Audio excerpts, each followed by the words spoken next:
Reels போட்டதுக்காக ஒரு பையனை வந்து கொடூரமா தாக்கியிருக்காங்க.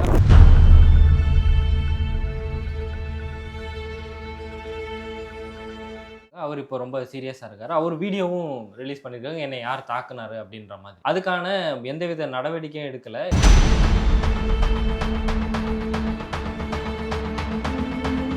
நான் உதய் அண்ணாவோட தம்பிடா. தௌலத்தா சொல்ல நான் உதய் அண்ணா தம்பி. நீ தானே பாது உதய் அண்ணன் தம்பின்னு சொன்னது.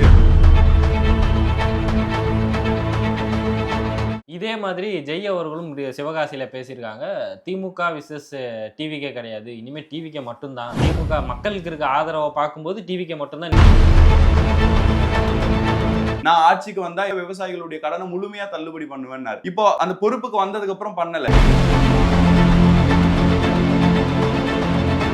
அரசு பள்ளிகள்ல விஜய் பாட்டு போட்டு டான்ஸ் ஆடுறது, அந்த பிரின்சிபல்ஸ் டான்ஸ் ஆடுறது, டீச்சர்ஸ் டான்ஸ் ஆடுறது, அதுவும் ஒரு ஐட்டம் சாக்குக்கு குழந்தைங்களை ஆட விடுறது, வெயில்ல குழந்தைங்களை உட்கார வைக்கிறது, விஜய் மாதிரியான ஒரு ட்ரோன் ஷாட்டுக்காக குழந்தைங்களை வெயில்ல உட்கார வைக்கிறது. கொஞ்சம் கூட எதுவுமே நடக்காத மாதிரி ஒரு சாதாரண தொண்டன் பண்ணல, ஒரு உறுப்பினர் பண்ணல, ஒரு பள்ளிக்கூடத்துக்கு போதை ஒழிப்பு பிரச்சாரம் நடக்குது, விழிப்புணர்வு ஏற்படுத்துறாரு. அங்க போயிட்டு என்ன பண்ணணும்? அந்த பசங்க முன்னாடி தாவேக நிர்வாகிகள், அங்க இருக்கக்கூடிய பள்ளி ஆசிரியர்களை கூப்பிட்டு வச்சு வாடி வாடி வாடி கைப்படாத சீடின்னு ஒரு ஐட்டம் சாங் போட்டு டான்ஸ் ஆடுறாங்கன்னா அந்த மாணவர்களுக்கு இவங்க எதை விதைக்கிறாங்க?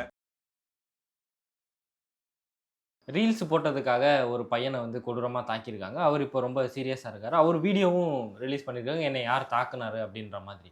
அதுக்கான எந்தவித நடவடிக்கையும் எடுக்கலை. இது நீங்கள் எப்படி பார்க்குறீங்க? காவல்துறை மெத்தனை போக்கா இருக்குது. இவர் ஒருத்தர் பாதிக்கப்பட்டிருக்காரு. எப்படி பார்க்குறீங்க இந்த நிகழ்வை? இல்லை, அந்த பையனை பொறுத்த வரைக்கும் ஜென்சி டிஎம்கே அப்படிங்கிற ஒரு நிகழ்வு இப்போ தமிழ்நாடு முழுக்க நடந்துக்கிட்டு இருக்கு. அப்படி நடக்கக்கூடிய நேரத்தில் தன்னார்வமாக போயிட்டு ஒரு 2 நிகழ்ச்சிகளில் பங்கேற்றாரு. அந்த நிகழ்ச்சிகள்ல பேசக்கூடிய நேரத்துல பொதுமக்கள் யார் வேணாலும் வந்து பேசலாம் அப்படிங்கிற ஒரு வாய்ப்பு வழங்கப்படும் பொழுது அவர் வந்துட்டு நான் உதய் அண்ணாவோட தம்பிடா, தௌலத்தா சொல்ல நான் உதய் அண்ணா தம்பிடா இப்படிங்கிற ஒரு விஷயத்த தான் சொன்னாரு. அந்த ஒரு விஷயம் சோசியல் மீடியா முழுக்க தாவேகாவினுடைய விர்ச்சுவல் வாரியர்ஸால பரப்பப்பட்டு ரொம்பவே ட்ரோலும் ஆச்சு. அப்போ ஒரு 2 வாட்டி இவர் அந்த வார்த்தையை திருப்பி திருப்பி சொல்லும் பொழுது அது சோசியல் மீடியால ரொம்பவே ட்ரெண்ட் ஆனதை தொடர்ந்து எங்க போனாலும் ஓகே இந்த பையன் தானே, அது உதயண்ணன் தம்பின்னு சொன்னானே, அது இவன் தானே அப்படின்னு சொல்லிட்டு மக்களுக்கு தெரிகிற அளவுக்கு ஐடென்டிஃபை பண்ணக்கூடிய அளவுக்கு தான் அந்த பையன் இருந்தான். இந்த அடிப்படையில தான் நேற்றைய தினம் ஏதோ ஒரு நிகழ்ச்சிக்கு போயிட்டு ரேபிடோ போட்டு போகக்கூடிய நேரத்துல அங்க ஒரு 4 நபர்கள் கிட்ட இருந்திருக்கிறாங்க. இவன் இந்த பையனை பார்த்துட்டு நீ தானே பாது உதயண்ணன் தம்பின்னு சொன்னது, நல்லா பேசுற வா அப்படின்னு கையை கொடுத்து ஷோல்டர்ல கை போட்டு கூட்டிட்டு போயிருக்கிறாங்க. யாருமே இல்லாத ஒரு இடத்துக்கு போனதுக்கு அப்புறம் வந்து மாட்டிக்கிட்டான், இவன் தான் அது, கார்ல இருந்து பொருள் எடுங்க அப்படின்னு சொன்னோடனே அந்த பையனுக்கு இப்பதான் ரியலைஸே ஆகுது இவங்க திமுக காரங்க இல்ல, நமக்கு சப்போர்ட் பண்ணிட்டு நம்மள இங்க கூட்டிட்டு போகல, தாவேகா காரங்க தான் நம்மள ஏதோ பண்ண போறாங்க அப்படிங்கிற ஒரு பயம் அந்த பையனுக்கு ஏற்பட்டிருக்கு. கார்ல இருந்து பொருளெல்லாம் எடு அப்படின்னு சொன்ன உடனே ஓகே நம்மள ஏதோ பண்ணிட போறாங்கன்ற பயத்துல அவங்க கிட்ட இருந்து தப்பிச்சு ஓடணும் அப்படின்னு ஓட முயற்சி பண்ணிருக்காங்க. அவங்க தாக்கவும் செஞ்சிருக்கிறாங்க. அப்படி ஓடக்கூடிய நேரத்துல 100க்கு கால் பண்ணி போலீஸை கூப்பிட்டுருவோம், இங்க வர வச்சிருவோம், எப்படியாச்சும் நம்மளை காப்பாத்திடுவாங்கன்னு சொல்லிட்டு காலம் பண்ணியிருக்கான். பெரிய அளவுல ரெஸ்பான்ஸ் இல்லை. எப்பவும் போல காவல்துறை அதிகாரிகளுக்கு கால் பண்ணா என்ன ரெஸ்பான்ஸ் இருக்குமோ அதுதான் இருந்திருக்கே தவிர ஸ்பாட்டுக்கு உடனே போலீஸ் வந்தாங்க அப்படிங்கிற மாதிரிலாம் அந்த பையன் எதுவுமே சொல்லல. இந்த நிலையில ஓடுன அந்த பதட்டத்துல மூச்சு வாங்கி ஏதோ பண்ண போறாங்க, நம்ம சாக போறோம் அப்படிங்கிற ஒரு ப்ரெஷர்ல பல்ஸ் ரொம்பவே ஏறிடுச்சு. இப்ப டாக்டர்ஸ் அதுதான் சொல்றாங்க, பல்ஸ் 180 கிட்ட தாண்டிடுச்சு, கொஞ்சம் விட்டுருந்தான் பையன் இறந்திருப்பான் அப்படிங்கிற அளவுக்கான ஒரு சூழ்நிலைக்கு அந்த பையன் போயிட்டான். இந்த நிலையில காவல்துறை அதிகாரிகள் வரதுக்கு முன்னாடியே அங்க இருக்கக்கூடிய சில திமுகவினுடைய தோழர்கள் அந்த பையனை மீட்டு பக்கத்துல இருக்கக்கூடிய மருத்துவமனையில கொண்டு போய் சேர்த்து அந்த பையனுக்கு சிகிச்சையும் கொடுக்கப்பட்டிருக்கு. ஆனா மருத்துவமனையில சேர்க்கப்பட்ட கொஞ்ச நேரத்துல அங்க இருக்கக்கூடிய டாக்டர் அவர் மேலேயும் இப்ப அலிகேஷன் வந்துட்டு இருக்கு. அவரு தாவேகாவினுடைய ஆதரவாளர், விஜயினுடைய ரசிகர், அதனால இவனை மருத்துவமனையில வச்சு ட்ரீட்மெண்ட் பார்க்க கூடாதுன்னு சொல்லிட்டு மருத்துவமனையில இருந்தும் அந்த பையனை வெளியில அனுப்பிட்டாங்க அப்படின்னு சொல்லிட்டும் அவங்களுடைய ஆதரவாளர்கள் சமூக வலைதளம் முழுக்க வீடியோக்கள் போடுறத பாக்குறோம். எந்த அளவுக்குன்னா நைட்டு 10:30 மணிக்கு இவ்வளவு பெரிய பிரச்சனைக்கு மத்தியில வந்து அந்த பையன் மருத்துவமனையில அனுமதிக்கப்பட்டிருக்கான். ட்ரிப்ஸ் போட்டிருக்கணும். ஒரு 24 மணி நேரத்துக்காச்சும் அப்சர்வேஷன்ல வச்சு அந்த பையனுக்கு வேற எதுவும் சேஞ்சஸ் இருக்கா, திருப்பி பல்ஸ் நார்மல் ஆகுதா, திருப்பி சின்னதா ஏதாச்சும் ஒண்ணு நடந்தாலும் அதே அளவுக்கு பதட்டப்படுறானா, ஏன்னா அந்த பயம் இருக்கும் தானே, அப்படி எதுவும் ஆகுறானா, அந்த மாதிரி எதுவுமே பார்க்காம நைட்டு 10:30 மணிக்கு டிஸ்சார்ஜ் பண்றோம்னு அனுப்பிட்டாங்க. ஹாஸ்பிட்டல்ல இருந்து வெளில வந்திருக்கான், திருப்பி மயக்கம் போட்டு விழுந்திருக்கான். சோ தாவேகா அரசாங்கத்தினுடைய ஆதரவாளரா அந்த மருத்துவமனையில இருக்கிறவர் இருந்தாருன்ற ஒரே காரணத்துக்காக மருத்துவமனையில இருந்தே அவர் வெளில அனுப்பிட்டாங்க. அந்த நேரத்துல வேற ஒரு மருத்துவமனைக்கு போறேன்னு சொல்லிட்டு இந்த நேரம் கூட கிண்டியில இருக்கக்கூடிய அரசு மருத்துவமனையில தான் சிகிச்சை பெற்றுட்டு இருக்காரு. இன்னும் அவரை டிஸ்சார்ஜ் பண்ணல. சோ இவ்வளவு பெரிய பாதிப்பு ஏற்பட்டிருந்தா கூட காவல்துறை அதிகாரிகள்கிட்ட புகார் கொடுக்கப்படுது. ஆனா இப்ப வரைக்கும் ஆக்ஷன் இல்லை. எங்க இவ்வளவு பெரிய விஷயம் நடந்திருக்கு, சமூக வலைத்தளம் முழுக்க பேசப்பட்டு இருக்கு. ஒரு இளைஞன் இந்த அரசாங்கத்துக்கு எதிராக பேசினா, அவன் பேசக்கூட இல்ல, அரசாங்கத்தை எதிர்த்தோ தமிழ்நாட்டினுடைய முதலமைச்சரை எதிர்த்தோ இங்க இருக்கக்கூடிய அமைச்சர்களை எதிர்த்தோ தமிழ்நாட்டில் நடக்கக்கூடிய குற்றங்களை எதிர்த்தோ எதுவுமே பேசல. வெறும் ஒரே வார்த்தை எதிர்கட்சி தலைவர் பேரை சொல்லி நான் அவரோட தம்பின்னு சொன்னதுக்காக இந்த ஆட்சியில ஒருத்தன் தாக்கப்படுவான். அதுவும் பட்ட பகல்ல நைட்டு 10 மணிக்கு வேலை முடிச்சுட்டு போகும்போது கூப்பிட்டு தாக்கல, சாயங்கால நேரத்துல அடிச்சிருக்காங்க. ஏங்க அவர் மேல ஆக்ஷன் எடுக்கல அப்படின்னு சொன்னா காவல்துறை அதிகாரிகள் கிட்ட இருந்து எந்த விதமான ரெஸ்பான்ஸும் இல்லை. அப்ப இப்போ திமுகவினுடைய சில சட்டத்துறையில இருக்கக்கூடிய வழக்கறிஞர்கள் போயிட்டு அந்த பையனுக்கு சப்போர்ட் பண்ணக்கூடிய வகையில, அதுவும் அந்த பையன் திமுக நிகழ்ச்சியில வந்து பிரபலமானா இல்லாட்டி திமுகவினுடைய ஆதரவாளனா இருக்கான்றதுக்காக எல்லாம் சப்போர்ட் பண்ணல. இந்த ஆட்சியை எதிர்த்து யாரு சோசியல் மீடியால பதிவு போட்டாலும் எல்லா நபர்களுமே ஃபேஸ் பண்ணிருப்போம். விர்ச்சுவல் வாரியர்ஸ் அப்படிங்கிறவங்க ஒரு விர்ச்சுவல் அபியூசர்ஸை போல எந்த பதிவை போட்டாலும் நம்மளை எதிர்த்து, நம்மளுடைய குடும்பத்தை எதிர்த்து, வீட்டில் இருக்கக்கூடிய பெண்களை எதிர்த்து ஏராளமான கமெண்ட்ஸ் பண்ணிக்கிட்டு இருக்கிறாங்க. முதலமைச்சர் பொறுப்பேற்கும் பொழுது சொன்னாரு, இது வந்து எப்படிப்பட்ட ஆட்சியா இருக்கும்னு சொன்னா டீசென்ட் அப்ரோச், டீசென்ட் அட்டாக். டீசெண்டா தான் அப்ரோச் பண்ணுவோம், டீசெண்டா தான் அட்டாக் பண்ணுவோம்னு சொல்லிட்டு தலைவர் வந்தார். அவரை தலைவராக ஏற்றிருக்கக்கூடிய தொண்டர்கள் எந்த அளவுக்கு அந்த ஆட்சியை எதிர்த்து என்ன பேசினாலும் அவங்கள எதிர்க்கிறத பாக்குறோம். இந்த ஆட்சி காலத்துல 40 நாட்கள் நடந்துருச்சு. இதுல பவர் கட்டுனால சென்னையில இருக்கக்கூடிய ஒட்டுமொத்த மக்களும் நைட்டு 10 மணிக்கு மேல ஆனா ரோட்ல வந்து போராடுறாங்க. என்ன போராடுறாங்க? பவர் கட் ஏற்படுது, காலில இருந்து வெயில்ல வேலைக்கு போயிட்டு வரும், வீட்டுல வந்து நிம்மதியா தூங்கலான்னு பார்த்தா தூங்க முடியல, கை குழந்தைய வச்சிருக்கிறேன், குழந்தை தூங்க மாட்டேங்குது, காத்து வர மாட்டேங்குது, கொசு கடிக்குது, ஒரு ஃபேனு கூட ஓட மாட்டேங்குது, என்னங்க ஆட்சி பண்றீங்க, எம்எல்ஏ இங்க வரணும் அப்படின்னு சொல்றாங்க. ஆனா எம்எல்ஏவும் களத்துக்கு வரதில்லை. ஏன்? யாருக்கு ஓட்டு போட்டாங்கன்னு மக்களுக்கு தெரியாது. அந்த எம்எல்ஏ ஓட்டு கேட்டு தெரு தெருவா வீடு வீடா திமுக வந்த மாதிரி, அதிமுக வந்த மாதிரி, நாம் தமிழர் கட்சியில வந்த மாதிரிலாம் தாவேகாவினுடைய வேட்பாளர்கள் வீடு வீடா போயிட்டு பிரச்சாரம் பண்ணல. ஏன்? தலைவரே 5 தொகுதிகளில் தான் பிரச்சாரம் பண்ணாரு. அந்த அளவுக்கு தான் இந்த ஆட்சியும் இந்த கட்சியும் இருக்கு. அப்ப யாருமே வந்து பிரச்சாரம் பண்ணாதனால யாருக்கு ஓட்டு போட்டோம் அப்படின்னு தெரியல. ஏன் 234 தொகுதியிலையும் இந்த விஜய் தான் இருக்கான்னு ஓட்டு போடுங்கன்னு மக்கள்கிட்ட அவர் சொன்னதை நம்பி ஓட்டு போட்டுட்டாங்க, விசில் சின்னத்துல போட்டு ஜெயிக்க வச்சுட்டாங்க. இப்ப சட்டமன்ற உறுப்பினருக்கு போன் அடிச்சு வர வைக்கணும், அவர் வரமாட்டாரு. அப்படியே வந்துட்டாலும் அவருக்கு என்ன வேலை செய்யணும்னு தெரியல, இபிக்கு போன் அடிச்சு என்ன வேலை வாங்கணும்னு தெரியல, அவருக்கு அந்த பவர் இருக்குதாங்கிற விஷயம் கூட அவருக்கு தெரியல. ஒருவேளை சட்டமன்ற உறுப்பினரே வந்துட்டா கூட ஓ இவர் தான் சட்டமன்ற உறுப்பினரா அப்படின்னு மக்கள் கேள்வி கேட்கக்கூடிய வகையில தான் இருக்கு. அப்போ மின்சாரத்துல ஒரு பெரிய விஷயத்த சென்னை இன்னைக்கு ஃபேஸ் பண்ணிட்டு இருக்கு. இது இல்லாம ஒவ்வொரு நாளும் கொலை நடக்குது, ஒவ்வொரு நாளும் கொள்ளை நடக்குது. 3 வயசு சிறுமியில இருந்து நேற்றைய தினம் 75 வயது மூதாட்டி வரைக்கும் பாலியல் விஷயத்துல பாதிக்கப்படுறாங்க. இதை செய்யறாங்கன்றதை தாண்டி தாவேகாவினுடைய நிர்வாகிகளே இதை செய்யறாங்கன்றதை தான் பார்க்க வேண்டியது இருக்கு. அப்போ குறைஞ்சபட்சம் அவங்க மேலேயும் சட்ட ரீதியான நடவடிக்கையும் காவல்துறை எடுக்க மாட்டேங்குது, கட்சி ரீதியா அவரை பொறுப்புல இருந்து நீக்கிறோன்னு தாவேகா அரசாங்கமும் எடுக்க மாட்டேங்குது. அப்போ இந்த மாதிரி யாரு என்ன பிரச்சனையை ஃபேஸ் பண்ணாலும் அவங்களுக்கு திமுக துணை நிற்கும். நீங்க இந்த ஆட்சியை எதிர்த்து கேள்வி கேட்கறீங்கன்றதுக்காக உங்க சமூக வலைத்தளம் முடக்கப்படுது, உங்களை அப்யூசிவா பேசுறாங்கன்னா உங்களுக்காக திமுக சட்டத்துறை நிற்கும், அவங்க மேல நடவடிக்கை எடுக்கிறோன்னு திமுக அறிவிப்பு செஞ்சிருச்சு. அந்த அடிப்படையில தான் இந்த பையனுக்கு ஒரு பிரச்சனை வருது, தாவேகா ஆட்கள் ஒரு இளைஞனை கூப்பிட்டு மிரட்டி இருக்கிறாங்கன்றப்போ அது பெரிய அளவுல செய்தியா பேசப்படுறப்போ இந்த பையனுக்கு நம்ம உறுதியா நிக்கணும்ன்றதுக்காக திமுகவினுடைய சில ஆதரவு பெற்ற வழக்கறிஞர்கள் தான் இதுல அந்த பையனுக்கு உதவி பண்ணிட்டு இருக்காங்க. சட்டசபையில சிஎம் அவர்களை பார்த்து கேட்கறாங்க, எதிர்க்கட்சி தலைவர்கள் கேட்கறாங்க, நீங்க வாயை திறந்து பேசுங்க அப்படின்னு கேட்கும்போது ஒன்று சபாநாயகர் பேசுறாரு, இல்லைன்னா ஆதவர்ஜுனா, ராஜ்மோகன் அப்படின்னு செகண்ட் டயர் அமைச்சர்கள் பேசுறாங்க. அப்போ அவருக்கு கீழே இருக்க துறை சட்ட ஒழுங்கு பத்தி கேட்கும் போதே அவரால் பேச முடியல, அவரு ஒரு அடமெண்டாவே இருக்காரு. அப்படிங்கும்போது மக்கள் பிரச்சனையில எப்படி ஒரு வாய்ஸ் அவுட் பண்ணுவார்னு நினைக்கிறீங்க நீங்க? பொதுவாகவே தமிழ்நாட்டினுடைய சட்டமன்றம் ரொம்பவே காரசாரமா இருக்கும். இந்த சைட்ல கேள்வி கேட்பாங்க, அதுக்கு இந்த சைட்ல பதில் சொல்லுவாங்க. திமுக எதிர்கட்சியா இருக்கிறத விட ஆளுங்கட்சியா இருக்கும் பொழுது எப்படி இருந்தாங்க அப்படிங்கிறதும் தெரியும். ஆளுங்கட்சியா இருந்துட்டு வேற ஒருத்தவங்க இருக்கிறாங்க, இப்ப தாவேகா ஆளுங்கட்சியா இருக்கு, திமுக எதிர்கட்சியா இருக்குன்னா திமுக எப்படிப்பட்ட கேள்விகள் எல்லாம் முன்வைப்பாங்கன்றதும் தெரியும். இத்தனை ஆண்டு காலம் திராவிட கட்சிகள் தமிழ்நாட்டை மாறி மாறி ஆட்சி செய்யும் பொழுது இந்த ஒரு மரபுன்றது கடைபிடிக்கப்பட்டுக்கிட்டே இருந்துச்சு. எந்த கேள்வி கேட்டாலும் யாருக்கு பதில் தரலனாலும் ஏன் கீழே இருக்கிற அமைச்சர்கள் இவங்க, ஏன் கீழே இருக்கிற சட்டமன்ற உறுப்பினர்கள் இவங்க, இல்லாட்டி என் கட்சியில கூட்டணி வச்சவங்க தான் என் கூட இந்த சைட்ல உட்காந்துட்டு இருக்காங்க, அவங்களுக்கு ஒரு விஷயம்னா நான் எந்திரிச்சு பேசுவேன்ட்டு தான் முதலமைச்சர் பேசுவார். முன்னாடி நீங்க பாத்தீங்கன்னா எடப்பாடி பழனிசாமி அவங்க என்ன கேள்வி கேட்டாலும் முதலமைச்சர் எந்திரிச்சு பதில் சொல்லுவாரு. ஸ்பாட்ல எல்லாமே நடக்கும், கேள்வி கேட்பாரு பதில் வரும், கேள்வி கேட்பாரு பதில் வரும். இப்படிதான் முதலமைச்சர்களை தமிழ்நாடு வச்சிருந்துச்சு. ஆனா இன்னைக்கு ஒரு முதலமைச்சர் இருக்கிறாரு, எந்த கேள்வியை கேட்டாலும் எந்திரிச்சு பதில் சொல்றது கிடையாது. சரி, அவருடைய துறை சார்ந்த ஒரு விஷயம் இருக்கு, ஏன்னா அவருக்கு கீழே பல துறைகளுக்கு அவர் முதலமைச்சரா இருக்கிறாரு, சட்ட ஒழுங்கு மட்டும் கையில வச்சிடல. அப்படி சட்ட ஒழுங்கு விஷயத்துல கூட ஒரு பிரச்சனை வருது, முதலமைச்சர் பதில் சொல்லணும்னு கேட்டா கூட எந்திரிச்சு பதில் சொல்றதும் கிடையாது, சொல்லலான்ற முயற்சியும் எடுக்கிறது கிடையாது. ஏன்னு சொன்னா அவருக்கு எழுதி கொடுத்தாதான் பேசவே தெரியும். ஸ்கிரிப்ட் ரைட்டர் பக்கத்துல உட்கார வச்சு எழுதி கொடுத்தாங்கன்னா உட்காந்து பேசிட்டு இருப்பாரு. அதனாலதான் சமூக வலைத்தளத்துல திருச்சியில அண்ணன் ராஜினாமா பண்ணிட்டாரு, இப்ப அந்த இடம் வேக்கண்ட் காலியா இருக்கு, இடைத்தேர்தல் வரப்போகுது, அண்ணனுக்கு யாரு எழுதி கொடுப்பாங்களோ அவர் அங்க நிக்க வச்சு ஜெயிக்க வச்சு சட்டமன்றத்துக்கு அனுப்புனீங்கன்னா பக்கத்திலே இருந்து எழுதி எழுதி கொடுப்பாரு, அண்ணன் டப்பு டப்புன்னு வசனம் பேசிடுவாரு அப்படிங்கிற அளவுக்கு பேசப்படுது. ஏன் இவ்வளவு விமர்சனங்கள் அவர் மேல வைக்கப்படுதுன்னா, யாரா இருந்தாலும் ஒரு துறை சார்ந்த விஷயத்தை எந்திரிச்சு சமாளிக்கவாச்சு தெரியும் தானே, பேச தெரியும் தானே.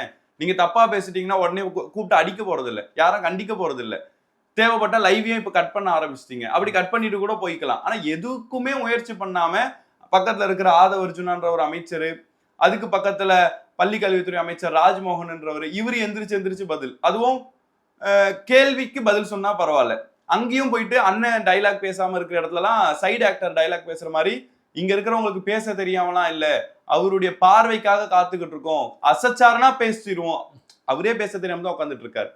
இந்த நிலையில தான் தமிழ்நாட்டினுடைய சட்டமன்றம் நடந்துகிட்டு இருக்கு. அவர் ஒரு முதலமைச்சரா இருந்தா கூட இங்க மெயின் முதலமைச்சரா ஆதவ அர்ஜுனா தான் செயல்பட்டு இருக்கிறாரு. அதை தான் சட்டமன்றத்திலையும் பார்த்துக்கிட்டு இருக்கோம். மக்கள் பரப்புரையில வந்து டயலாக் பேசினாங்க, இப்போ பஞ்ச் டயலாக் பேசினாங்க, எல்லாம் ஓகே. சட்டசபையிலையும் போய் நின்றுக்கிட்டு எங்க தலைவர் 5 நிமிஷம் பேசினதுக்கே கொளத்தூர்ல உங்க கட்சி தலைவரோட பதவி போயிருச்சு, நாங்க இன்னும் பேச ஆரம்பிச்சோம்னா மொத்த திமுகவுமே காலின்ற மாதிரி பேசுறாங்களே, இது எப்படி பாக்குறீங்க? நீங்க ஆளுங்கட்சி, உங்களுடைய நினைப்பு என்ன, உங்களுடைய குறிக்கோள் என்ன? எதிர்கட்சியை அழிக்கணும், எதிர்கட்சின்னு ஒண்ணு இருக்கக்கூடாது. அறநிலைத்துறை அமைச்சர் அப்படின்னு நினைக்கிறேன் ரமேஷ் அப்படிங்கிறவரு ஒரு 2 வாரத்துக்கு முன்னாடி ஒரு நிகழ்வுல பேசினாரு, அந்த திருச்சியினுடைய நிகழ்வுல பேசும்பொழுது இந்த சின்ன பசங்க தான் 2031 எதிர்கட்சியே இல்லாத ஒரு ஆட்சியை அமைச்சு அண்ணனை முதலமைச்சரா அமர வைப்போம். அப்ப உங்க நோக்கம் என்ன? எதிர்கட்சி இல்லாத ஒரு ஆட்சி அமைக்கணும், 200 தொகுதிகளுக்கு மேல நீங்க ஜெயிக்கணும்னு தானே. அப்போ அது ஒரு சிறந்த வாய்ப்பு தானே இது. 5 நிமிஷம் பேசினதுக்கே திமுக தலைவர் தோத்துட்டாருன்னா ஒரு மணி நேரம் பேசினா திமுக ஜெயிச்ச எல்லாருமே தோத்துருவாங்க தானே, பண்ணிட்டு போக வேண்டியது தானே. அதெல்லாம் கிடையாது, வீர வசனம் பேசணும், மக்கள் விரும்பணும். இப்படி பேசினா ஒரு 3 நிமிஷத்துக்கு பேசுவாங்க, 2 நிமிஷத்துக்கு பேசுவாங்க, 30 செகண்டுக்கு பேசுவாங்க, மக்களுக்கு போய் சேரணும்னு பேசுறது கிடையாது. இதெல்லாம் தான் ரீல்ஸோட ஃபார்மேட். 30 செகண்ட் போட்டா நல்ல ரீச் ஆகுமா, அதுக்கு ஏத்த டைலாக். 1 நிமிஷம் போட்டா கத்தி பிஜிஎம் போட்டு யூஸ் பண்ணிக்கலாம், அதுக்கு ஏத்த டைலாக். இப்படி ரீல்ஸுக்காக அவங்களுடைய விர்ச்சுவல் வாரியர்ஸ்க்கு என்ன மாதிரியான கண்டென்ட்லாம் தேவைப்படும்ன்றதை பார்த்து அதை மட்டும் டைலாக்கா பேசி எடுத்து சோஷியல் மீடியாவில் அப்லோட் பண்ணதுக்காக தான் இவங்களும் நடத்திக்கிட்டு இருக்காங்க. அதை தான் எதிர்கட்சி தலைவரும் சொன்னாரு, கவர்னர் அந்த ஆளுங்கட்சிக்கு ரீல்ஸ் போடுறதுக்கு ஏற்ற மாதிரியான கண்டென்ட்டை பேசிட்டு போயிருக்கிறாருன்னு. இதே மாதிரி ஜெய் அவர்களும் சிவகாசியில பேசியிருக்காங்க, திமுக விசஸ் டிவிகே கிடையாது, இனிமேல் டிவிகே மட்டும்தான், திமுக மக்களுக்கு இருக்க ஆதரவை பார்க்கும்போது டிவிகே மட்டும்தான் நிலையான ஆட்சின்ற மாதிரி பேசியிருக்காரு. இவங்கெல்லாம் இப்போதான் ரீசெண்டா சில நடிகர்கள் வந்து முளைச்சிக்கிட்டு வராங்க, இது மாதிரி நீங்க எப்படி பாக்குறீங்க? இந்த ஆட்சி எப்படி இருக்குன்னு சொன்னா, உங்களுக்கு திறமை இருக்கணும், நீங்க இந்த மக்களுக்காக அர்ப்பணிச்சிருக்கணும் அப்படிங்கிற அவசியம்லாம் இல்லை. ஏதோ ஒரு படத்துல நடிச்சிருக்கலாம், இல்ல ஏதோ ஒரு சைடு ஆக்டரா இருந்தா கூட ஈஸியா வாய்ப்பு கிடைச்சிரும் அப்படிங்கிற மாதிரி தான். ஏன்னா இன்னைக்கு நம்ம பாக்குறோம்ல, விஜயினுடைய ஜோசியக்காரருக்கு அரசு வேலைக்கான அப்பாயின்மெண்ட்லாம் அடிச்சுது.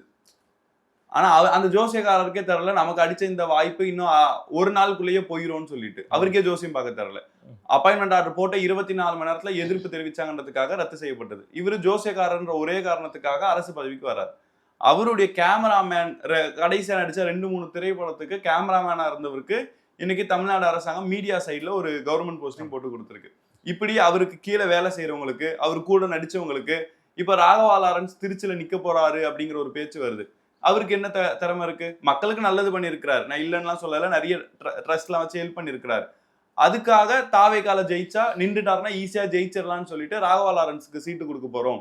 அடுத்து விஜய் மாதிரியே இருக்கிற ஒரு ஃப்ரெண்ட் ஒருத்தர் இருக்காரு, சஞ்சய் நினைக்கிறேன், அவரும் இப்ப எலெக்ஷனுக்கு உள்ள வர மாதிரி இருக்கு, தேர்தலில் சந்திக்கிற மாதிரி இருக்கு.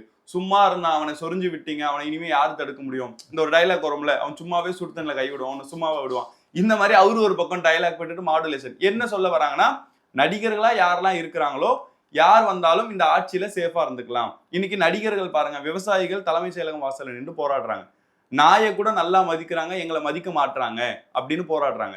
ஆனா இதே விஜய் தான் எதிர்கட்சி, அதாவது கட்சி ஆரம்பிச்சு குழந்தையா இருக்கிறப்போ என்ன சொன்னாருன்னா, விவசாயிகள் இந்த மாநிலத்துல சந்தோஷமாவே இல்லை, நான் ஆட்சிக்கு வந்தா என்னோட மேனிஃபெஸ்டோ தேர்தல் வாக்குறுதியில விவசாயிகளுடைய கடனை முழுமையா தள்ளுபடி பண்ணுவேன்னாரு.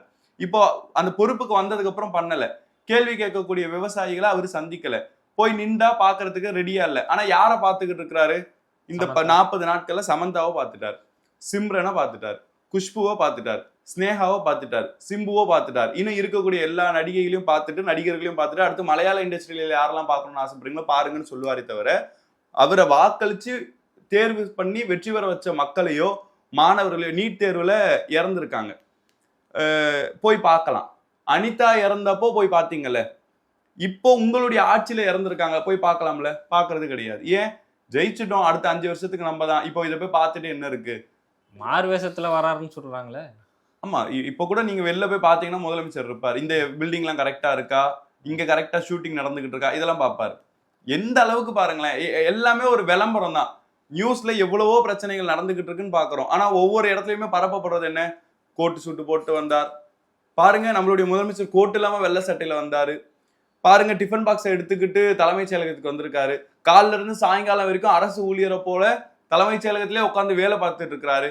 அவருடைய கையால அவரே சாப்பிடுறாரு, அவருடைய வாயாலே அவர் சாப்பிடுறாரு, அவருடைய துண்டை எடுத்துட்டாரு.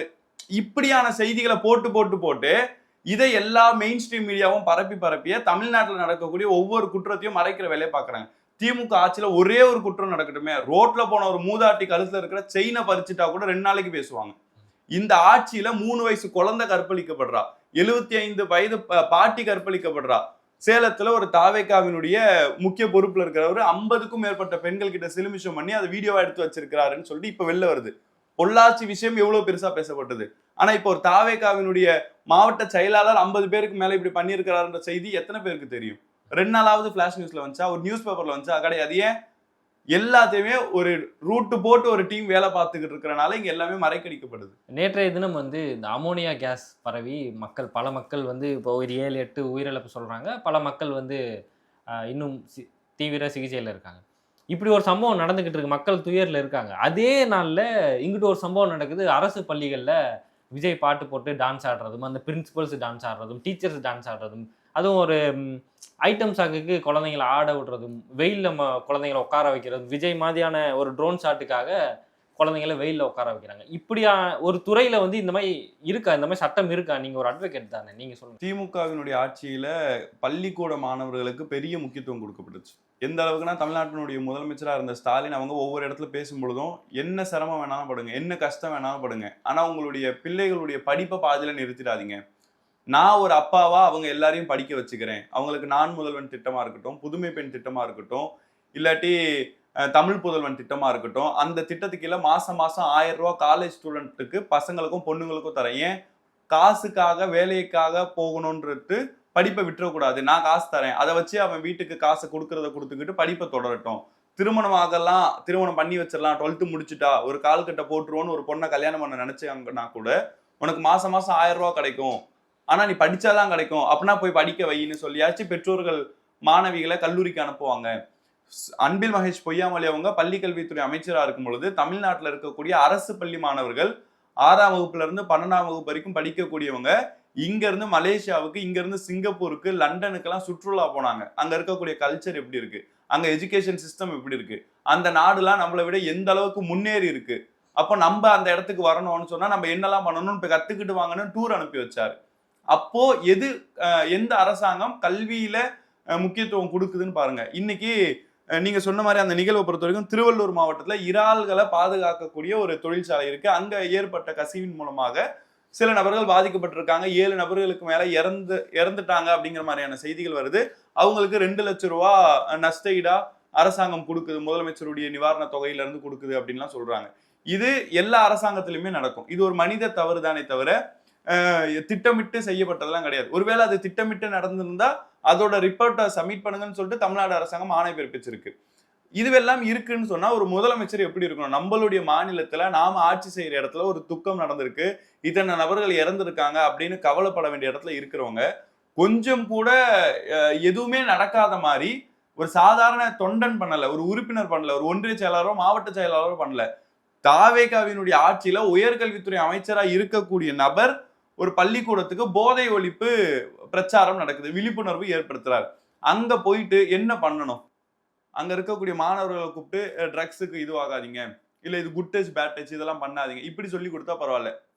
அந்த பசங்க முன்னாடி தாவேக நிர்வாகிகள் அங்க இருக்கக்கூடிய பள்ளி ஆசிரியர்களை கூப்பிட்டு வச்சு வாடி வாடி வாடி கைப்படாத சீடின்னு ஒரு ஐட்டம் சாங் போட்டு டான்ஸ் ஆடுறாங்கன்னா அந்த மாணவர்களுக்கு இவங்க எதை விதைக்கிறாங்க? அந்த பாட்டும் ஏன் போடப்பட்டுச்சுன்னா இது எங்க தலைவர் ஆடின பாட்டு. இவங்களுக்கு எப்படின்னா இவரு இனிமே தமிழ்நாட்டினுடைய தலைவர். இவரு நடிச்ச படங்கள் எல்லாமே தமிழ்நாட்டினுடைய வரலாறு. அவரு ஆடின எல்லா பாடல்களுமே தமிழ்நாட்டினுடைய தேசிய பாடல்களா அறிவிக்கப்படணும். இப்படிங்கிற ஒரு எண்ணத்துல தமிழ்நாடு முழுக்க இது பரப்பப்பட்டுட்டு இருக்கு. 1, 2 நடந்தா பரவாயில்ல. அந்த 1, 2 கண்டிச்சா பரவாயில்ல.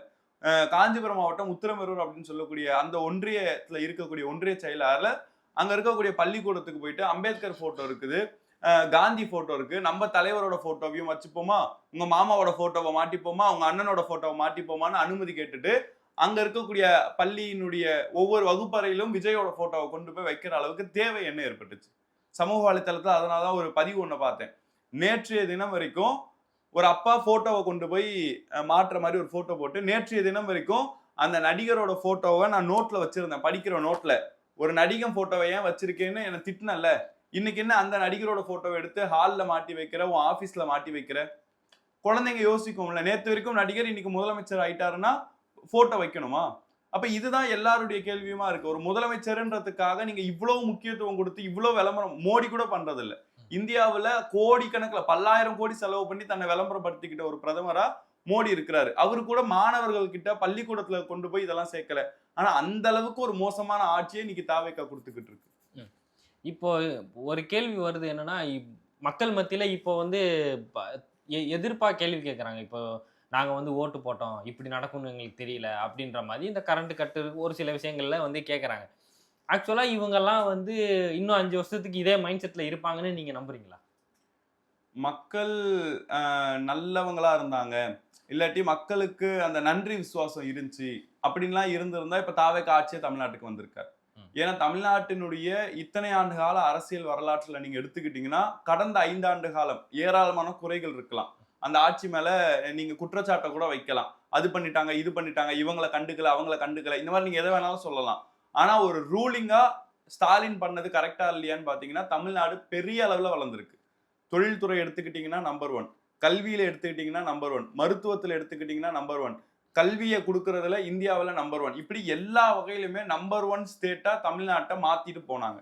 நீங்க என்ன சொன்னாலும் இந்த விஷயத்த மறுக்க முடியாது. ஏன் பாஜகவினுடைய பாஜக ஒடுக்கணும்னு ஒரு மாநிலத்தை நினைக்குதுன்னா அது தமிழ்நாடு தான். ஆனா அந்த தமிழ்நாட்டு அரசாங்கத்தை பாஜகவினுடைய அறிக்கைகளே பாராட்டக்கூடிய வகையில தான் பல சான்றிதழ்களை ஐநா வரைக்கும் திமுகவினுடைய திட்டங்கள் கொண்டு போய் சேர்க்கப்பட்டு அதுக்கான விருதுகள்லாம் கூட வாங்கியிருக்கிறாங்க. அந்த இல்லம் தேடி மருத்துவம் அந்த மாதிரியான திட்டங்களுக்கு அவார்ட்லாம் உலக அளவுல கிடைச்சிருக்கு. ஸோ இவ்வளவு சிறப்பான ஆட்சியை 5 ஆண்டு காலத்துல கொடுத்த ஒரு ரூலிங்க, ஒரு கவர்மெண்ட்டை மக்கள் ஈஸியா மாற்றம் வேணும் அப்படிங்கிறதுக்காக ஒரு நடிகர் கையில தூக்கி கொடுத்துருக்காங்களே, இவங்களுக்கு விசுவாசம் இருக்குன்னா இந்த விஷயம் நடந்திருக்காது. ஆனா இப்போ தாவேக்காக்கு ஓட்டு போட்ட மக்கள், எத்தனையோ மக்கள் நான் ஓட்டு போட்டதை நினைச்சு ரெக்ரெட் பண்றேன், ஓட்டு போட்டிருக்க கூடாது, ஒரு சிஎம் இருக்க ஒரு படத்துல நடிக்கிறாரு, ஆட தெரியுது, பாட தெரியுது, வீரவசனம் பேச தெரியுதுன்றதுக்காக நான் ஓட்டு போடுறது தப்பு தான். இப்பதான் நாம உணர்றோம் தமிழ்நாட்டுல இப்படியும் மக்கள் இருப்பாங்களான்னு. ஏன்னு சொன்னா அந்த தாயோடைய சிறுமி வந்து கடத்தப்பட்டாங்க. அப்ப அவங்க தாய் வந்து பேட்டி கொடுக்குறாங்க, முதலமைச்சரா வந்துட்டாருன்னா எல்லாத்தையும் குற்றத்தை தடுத்துருவன்னாரே, இவர் ஏன் குற்றத்தை தடுக்கல, இப்படி கேள்வி கேட்டிருந்தா அது ஒரு சாதாரண தாய். திமுக ஆட்சியில குற்றம் நடக்கும்போது தண்டிக்காம இருந்துட்டாங்க, தாவேக்கா ஆட்சியில தண்டிச்சிருவாங்க, தண்டிச்சிருவாருன்னு சொன்னாரே, அதை நம்பிதானே ஓட்டு போட்டுன்னு கேட்கலாம். அந்த தாய் கொடுக்குறாங்க. மெர்சல் படத்துல வர மாதிரி விஜய் வந்து காப்பாற்ற மாட்டாரா? அப்போ ஒவ்வொரு ஓட்டு போடுற ஒவ்வொரு மக்களுடைய மனநிலையுமே அந்த படத்துல பண்ணார்ல இப்ப பண்ண மாட்டாரா? பிகில்ல பண்ணார்ல இப்ப பண்ண மாட்டாரா? போக்கிரி படத்துல பண்ணார்ல அப்படி பண்ண மாட்டாரா? கத்தி படத்துல பண்ணாரு அந்த மாதிரி விவசாயத்தை இப்படி மக்கள் நினைச்சு ஓட்டு போட்டிருக்காங்கன்றதை இப்பதான் தமிழ்நாடே உணருது. சோ இந்த கரண்ட் விஷயத்தினால பாதிப்பு ஏற்படுமானா இப்ப தாவேக்கா அரசாங்கத்துக்கு இருக்கக்கூடிய பெரிய நெருக்கடியே கரண்ட் தான். இது 5 ஆண்டு காலத்துக்கு தொடர்ந்துச்சுன்னு சொன்னா கண்டிப்பா மக்கள் ஓட்டு போட மாட்டாங்க. ஒரு காலத்துல ஆட்சி மாற்றம் வேணும்னு மக்கள் நினைக்கும் பொழுது கூட அதுக்கு மெயின் காரணமா கரண்ட் இருந்துச்சு. கரண்ட் ஒழுங்கா இல்லை இந்த கவர்மெண்ட்ல. இன்னைக்கு அதே பிரச்சனையை தமிழ்நாடு சந்திச்சுக்கிட்டு இருக்கு. ஒவ்வொரு வீட்லயும் பாதிப்பு ஏற்படும் பொழுது மக்களுக்கு பிரச்சனை தெரியாது. பக்கத்து ஊர்ல ஒரு குழந்தை இறந்துருச்சு, பக்கத்து ஊர்ல ஒரு குழந்தைய ரேப் பண்ணிட்டாங்க, ஒரு பெண்ணு ரோட்ல போன பெண்ணை கடத்திட்டு போயிட்டாங்கன்னா நான் அதை நினைச்சு ஃபீல் பண்ண மாட்டேன். ஏன்னா அது பக்கத்து ஊர்ல நடந்திருக்கு, பக்கத்து மாவட்டத்துல நடந்திருக்கு. ஆனா கரண்ட் கட்டுன்றது ஒவ்வொரு வீட்டுல இருக்கிறவங்களுக்கும் நடந்துகிட்டு இருக்கும் பொழுது அதனுடைய ரிஃப்ளெக்ஷன் அப்படிங்கிறது 2031ல நிச்சயமா மாறும். இப்போ அதைத்தான் நான் என்ன கேட்க வரேன்னா, இந்த மக்கள் வந்து கரப்டட், ஒரு ஒரு நாட்டுல வந்து மக்கள் கரப்டட்னா அத ஒண்ணுமே பண்ண முடியாது. அது அவ்வளோதான் சோலி முடிஞ்சுச்சுன்னு அர்த்தம். அப்படியான மக்கள வந்து திருப்பியும் அரசியல் படுத்தி, இந்த மக்கள் திருப்பி ஒரு 60 செகண்ட் ரீல்ஸுக்காக மாறிற மாட்டாங்கன்னு நீங்க எப்படி நம்புறீங்கன்னு நான் கேட்கிறேன். இல்ல நான் அததான் சொல்றேன். இந்த விஷயம் தொடர்ந்துகிட்டே இருந்தா யாரா இருந்தாலும் சரி, ஏன் விஜய் மேல ஓட்டு போட்டாங்க? அவரு கூட கோவப்பட்டாரு. கவர்ச்சி, கவர்ச்சி நான் என்ன இது அப்படின்லாம் சொன்னார்ல. மக்கள் ஏன் ஓட்டு போட்டாங்கன்னா, திரைப்படத்துல பார்த்துக்கிட்டு இருந்தவரு, இப்போ நம்மள ஆட்சி பண்ணணும்னு ஆசைப்படுறாரு. இன்னொன்னு தமிழ்நாட்ட ஒரு 2 கட்சி மாறி, மாறி, மாறி ஆட்சி பண்ணிக்கிட்டே இருக்கு. அதனால ஒரு புது ஆள் வரட்டுமே. இதெல்லாம் தான் காரணங்கள். இருந்த ஆட்சி மேல இருந்த குறைய விட, புதுசா ஒருத்தர் வரட்டுமே. இப்ப எங்க வீட்ல கூட எனக்கு தெரிஞ்சவங்கலாம் ஓட்டு போட்டாங்க. ஏங்க ஓட்டு போட்டீங்கன்னு நான் டைரக்ட்டா கேட்கும்பொழுது, இந்த ஆட்சி சரியில்ல. அதனால வேற ஆட்சி வரணும். இப்படி சொல்லல. சுதந்திரம் அடைஞ்சதுல இருந்து மாறி, மாறி ஒரே கட்சிகளே 2 கட்சிகளே சண்டை போட்டு வந்துகிட்டு இருக்காங்க. ஒரு புதுசா ஒருத்தர் வரட்டுமேன்றதுக்காக போட்டேன். இந்த இடத்துல அண்ணாமலை வந்திருந்தாலும் போட்டிருப்பாங்க, ரஜினி வந்திருந்தாலும் போட்டிருப்பாங்க, பிரதீப் ரங்கநாதன் வந்திருந்தாலும் போட்டிருப்பாங்க. அவங்களுக்கு தேவை ஒரு சின்ன சேஞ்ச் வேணும். இப்ப அந்த சேஞ்ச் வந்துடுச்சு. அவங்க படத்துல பார்த்துக்கிட்டு இருந்த ஒருத்தரை இப்ப டெய்லி பார்க்குற ஃபேஸ்க்கு வந்துட்டாங்கன்னா, இப்ப அவரோட ஸ்டாண்டுன்றது குறைஞ்சிரும். தூரத்துல இருக்கிறவரு, காட்சி பொருளா இருக்கிறவரு, அந்த இடத்துல இருக்கிறவருக்கு தான் அவருக்கு மரியாதை இருக்கும். நான் அவரை டெய்லி பார்ப்பேன்னா, டெய்லி அவர் கூட ஃபோட்டோ எடுக்கணும்னு நினைப்பேனா? அவருடைய ஆட்சியில தமிழ்நாடு மோசமா போய்க்கிட்டு இருக்கு. என் பிள்ளையோட எதிர்காலம் பாதிக்கப்படுது. கரண்ட் கட்டுனால இன்னைக்கு ஸ்கூலுக்கு லீவு விடக்கூடிய வகையில தமிழ்நாடு மாறி போயிருக்குன்னா, நான் பாதிக்கப்படுறேன், என் குடும்பம் பாதிக்கப்படுது, என் குழந்தை பாதிக்கப்படுது, என் வீட்ல மருத்துவம் பாதிக்கப்படுது. இப்படி எல்லாமே பாதிக்கப்படும் பொழுது, திமுக ரூ. 1000 குடுத்துக்கிட்டு இருந்துச்சு. ஆட்சிக்கு வந்தா ரூ. 2000 குடுப்போம்னு சொன்னாங்க. இவங்க ரூ. 2500 குடுப்பேன்னாரு, குடுக்கல. அண்ணன் சீர் திட்டத்துல 8 கிராம் நகை போடுவேன்னாரு, குடுக்கல. மாமன் திட்டத்துக்கு கீழ பொறக்கிற குழந்தைக்கு தங்க மோதிரம் போடுவேன்னாரு, குடுக்கல. அன்னபூர்ணி சூப்பர் 6 திட்டத்துல 6 சிலிண்டர் குடுப்பேன்னாரு, குடுக்கல. அப்போ தேர்தல் வாக்குறுதிகள் திமுக எதையெல்லாம் சொல்லுச்சோ எல்லாத்தையுமே நிறைவேற்றுச்சு. அடுத்து நாங்க வந்தா எதையெல்லாம் செய்வோம்னு சொன்னாங்களோ அதையெல்லாம் செய்யறதுக்கான ஏற்பாடுகளை திமுக அரசாங்கம் முன்னாடி செஞ்சு வச்சிருந்துச்சு. ஆனா எல்லாத்தையுமே விட நான் பெஸ்டா குடுப்பேன்னு ஒருத்தர் வந்தாரு. அவரு எதுவுமே கடைசி வரைக்கும் இவருக்கு சொன்ன திட்டத்தெல்லாம் குடுக்க முடியும்னு நினைக்கிறீங்களா? ஒரு குடும்பத்துக்கு 6 சிலிண்டர் இந்த காலத்துல இந்த நேரத்துல குடுக்க முடியுமா? ஈரான்லயே முடியாதுன்றாங்க. முடியாது. ஆனா இவரு என்ன நினைப்பாங்கன்னா, படத்துல வர மாரி அண்ணன் நினைச்சா போய் அங்க இருந்து தூக்கிட்டு வந்துர முடியும். இப்படிங்கிற நினைப்பு இருக்கு. ஆனா அத செய்ய மாட்டாரு. செய்யலன்றப்போ மக்களுக்கு முன்னாடி இருந்த ஆட்சியிலயாச்சும் ஒழுங்கா காசு வந்துச்சு. இந்த ஆட்சியில கூட இந்த ரூ. 1000 எத்தன மாசத்துக்கு தொடரும்னு தெரியல. முதல் மாசமே அறிவிச்சாங்க. எங்களால ரூ. 1000 குடுக்க முடியாது. நாங்க குடுக்க மாட்டோம்னு. எதிர்க்கட்சி தலைவர் அத விமர்சிச்சதுக்கு அப்புறம் தான் மறுநாள் ரூ. 1000 காசே வந்து சேர்ந்துச்சு. இல்லாட்டி அதுவுமே வந்திருக்காது. சோ இந்த திட்டத்தையும் இவங்களால தொடர முடியாது. இன்னைக்கு தமிழ்நாட்டுல இருந்து தொழில்துறைகள் வெளி மாநிலத்துக்கு போயிட்டு இருக்கு. ஆந்திராவுக்கு போய்க்கிட்டு இருக்கு. உள்நாட்டுக்கு யாருமே தொழில் துவங்குறதுக்கு முதலீட்டாளர்கள் வரலனா, இந்த அரசாங்கத்தால எதையுமே கவர்மெண்டே ரன் பண்ண முடியாதுன்றப்ப எப்படி இந்த ஸ்கீம்ஸ நடைமுறைப்படுத்த முடியும்? இந்த பிரச்சனைகள் எல்லாம் மக்கள் யோசிச்சாங்கன்னா, கண்டிப்பா மாறுவாங்க. அப்படி மாறிறக் கூடாது. விஜய்லயே இருக்கணும். எல்லாத்தையும் விட்டு வந்திருக்காரு. கரியரோட உச்சத்த விட்டு வந்திருக்காரு அப்படின்னு மக்கள் கிட்ட விதைச்சுக்கிட்டே இருக்கணும்ன்றதுக்காக ஒரு டீம் வேலை பாக்குதுல்ல. அந்த டீம மக்கள் எதிர்க்கும் பொழுது கண்டிப்பா இந்த ஒரு மாற்றம் வரும். பல கேள்விகளுக்கு சிறப்பான பதில் குடுத்தீங்க. நேரத்துக்கும் பதிலுக்கும் ரொம்ப நன்றி. நன்றி.